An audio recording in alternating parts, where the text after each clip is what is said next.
In Corby was a new town, and my father worked for the steelworks. It's not a million miles from here, is it? No, it's somewhere very near. Yeah.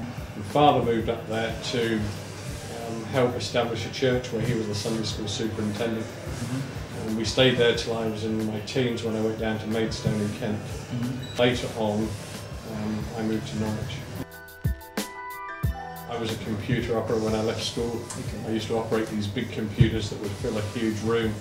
I felt quite clever at the time, and I thoroughly enjoyed it. My grandfather had just started another car sales business, a used car business, and he was looking for a car salesman. I hadn't got a clue how to sell cars, but standing in this computer room, being out on the forecourt selling used cars seemed more attractive. I didn't go into business on my own account till I was 30. I went to Barclays Bank, borrowed a couple £100,000 and started trading. I worked all the hours that the good Lord gave me, and I repaid that £200,000 overdraft over 1 year. I received a phone call from a BMW operator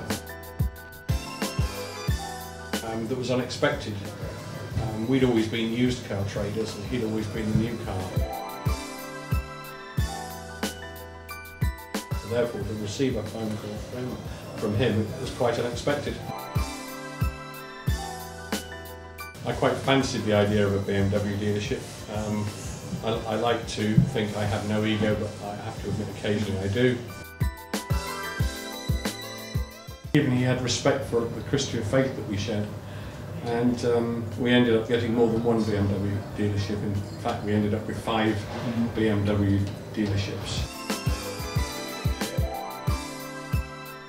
Julie's a praying lady, and she was looking forward to seeing a bit more of me. And we actually prayed a buyer in, so when Inchcape came along, we were rather pleased. The Lynn Trust actually, all the way through the motor trading period, we always tithed our business. We have recently sponsored an academy called the Open Academy, naturally, which is a school for 950 students between the ages of 11 and 18. We're also looking to build a church and community centre, which will seat 1,000 in our community as well. We have to accept that others will actually inherit and take over what we're doing, and we mustn't be frightened of that. I happen to be 58 years old, and I'm thinking in 5 or 6 years' time, wouldn't it be great to see everything that we've created and God has put in our hand actually established on the next generation, because they can do more with what we have than we can do as we get older. I know what I want to achieve in this next few years. I want to be the greatest inspiration to as many people as possible. I want to inspire other people to achieve far more, because what I leave in people is far more important than what I leave in the bank.